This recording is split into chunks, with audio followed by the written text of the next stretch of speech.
Hi boys and girls, and welcome to your Flipped Classroom video on solving 1 and 2-step equations. This video is designed to help you study for your quiz tomorrow. If you still have questions after the video, please feel free to reach out to me with any of your concerns. And also bear with me as I attempt to ink on this document. Alright, so in our first 4 equations, you can see that they are addition equations, but I've applied some negatives as well, so that's something to look out for. All right, in the first equation, x plus 8 is equal to 15. The inverse operation of plus 8 is minus 8.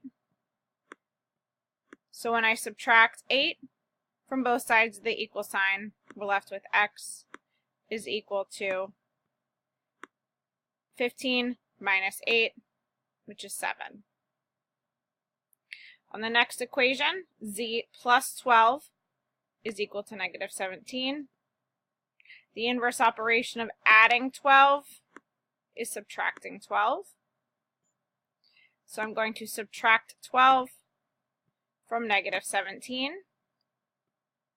This is where you're going to use your calculators for computation. Negative 17 minus 12 gives me z is equal to negative 29. In the next equation, y plus negative 5 equals 13. Although we're adding in this equation, 5 is negative. And in order to cancel out a negative 5, we have to add 5 to both sides of the equation.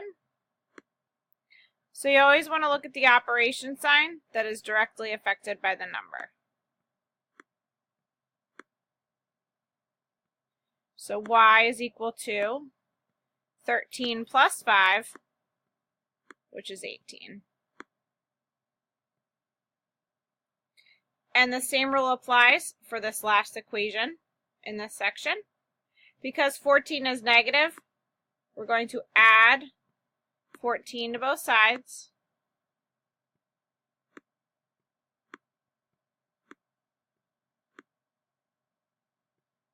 And I can use my calculator for this computation.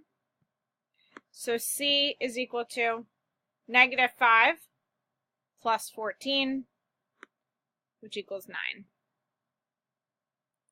All right, let's move on to our second section, one-step equation subtraction.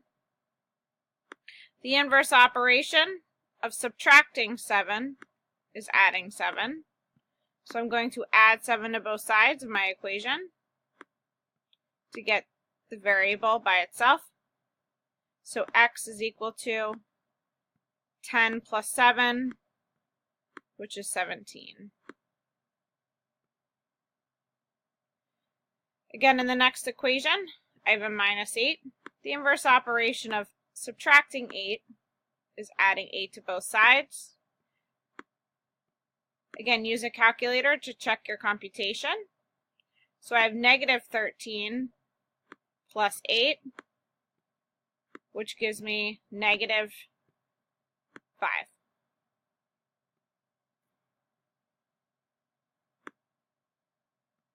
In my next equation, I'm subtracting 9 from the variable. So the inverse operation of subtracting 9 is adding 9. Wow, that's a good plus sign. Add 9. Again, you can use your calculators for the computation. So negative 24 plus 9 gives me positive 15. Now this last equation is a little tricky. Anytime you have a double negative, you're technically adding, because you're adding the opposite. So the opposite of a positive 4 would be negative 4. So anytime you have two negatives, they cancel out, so you're going to subtract from both sides.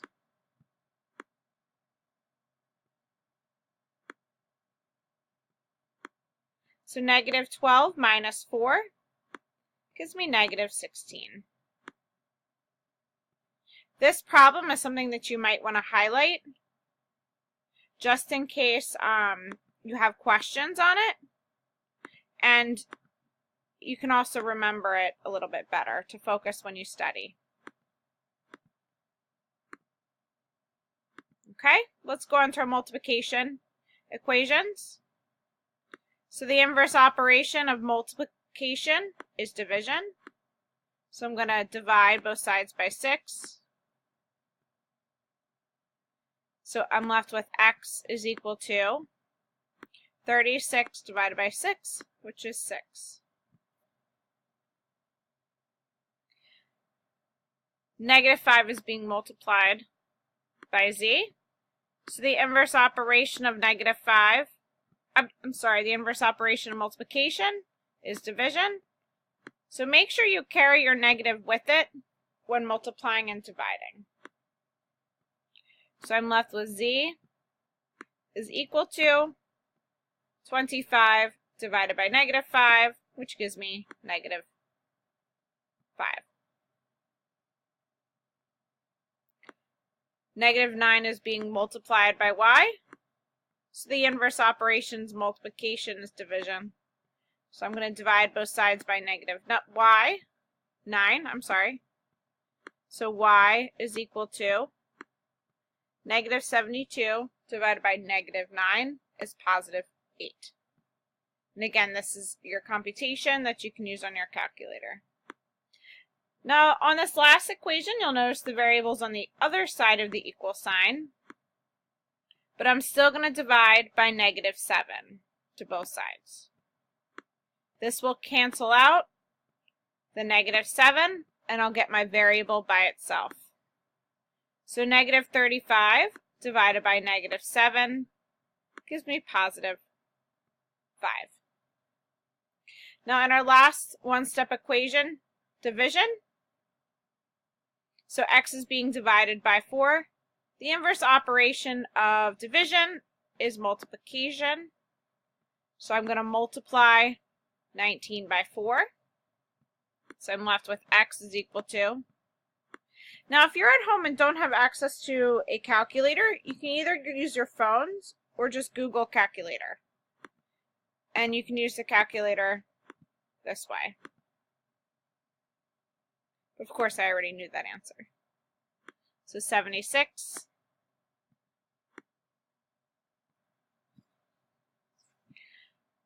z is being divided by negative 3. So I'm going to multiply both sides by negative 3. So z is equal to 9 times negative 3 is negative 27. Again, you can use your calculators to check that computation. Y is being divided by negative 5. So I'm going to multiply negative 5 to both sides of my equation to cancel it out. So I'm left with y is equal to negative 6 times negative 5 is positive 30. And on the last section here, c is being divided by negative 2. So the inverse operation of division is multiplication. So I'm going to multiply both sides by negative 2. So I'm left with c is equal to positive 46. All right, in our next section, we're going to solve for two-step equations. So your first step is to undo any adding or subtracting. So I'm going to subtract 9 to both sides. So I'm left with x over 3 is equal to 2. And then going back to our one-step equations here, the inverse of division is multiplication. So I'm left with x is equal to 3 times 2, which is 6. I'm going to undo any adding or subtracting. So I'm going to subtract 5 from both sides. Again, when negatives are involved, you can use your calculator to check your computation. So I'm left with z divided by negative 2 is equal to negative 21 minus 5 is negative 26. And my last step is to multiply these two terms. So I'm left with z is equal to positive 52.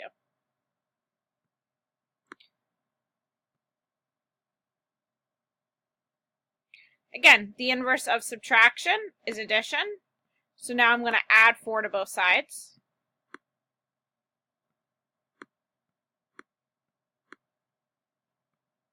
So I'm left with y over 5 is equal to 13 plus 4, which is 17. And my last step is to multiply these two terms. 17 times 5. Oops. Oh my goodness gracious. Clear.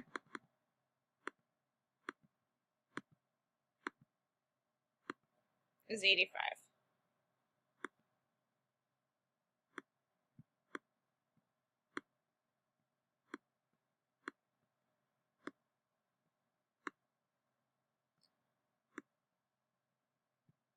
And on the last equation, again, I have some negatives, but still the inverse operation of subtracting 1 is adding 1 to both sides.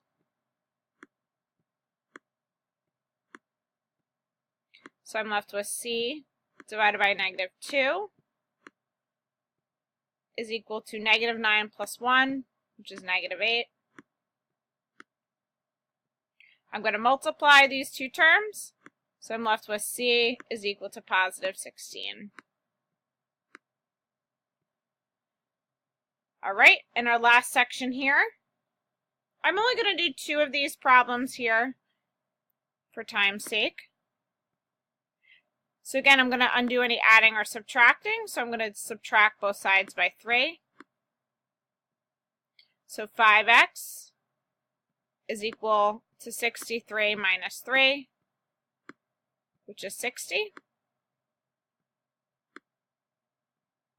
I'm going to divide both sides by 5.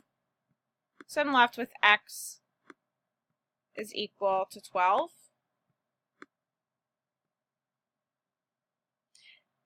I'm going to undo any adding or subtracting. So the inverse operation of subtracting 8 is adding 8.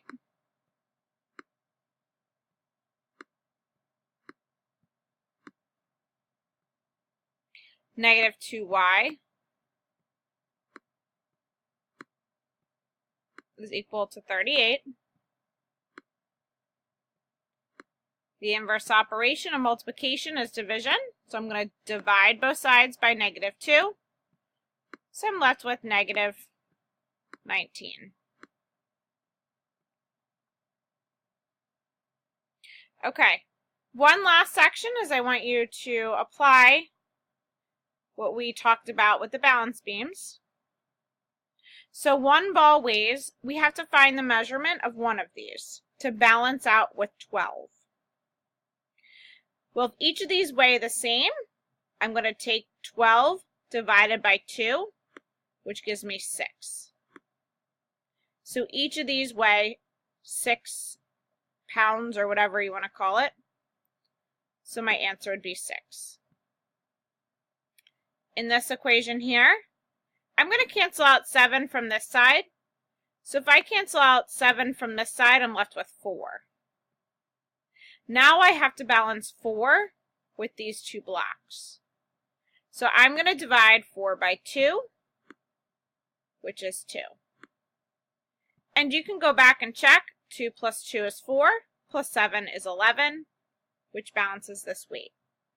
All right, if you have any further questions, please feel free to reach out to me. If there's any parts of the videos that you need to go back and watch, please feel free to do so. Other than that, I will see you tomorrow, and you're going to do an awesome job on your quiz.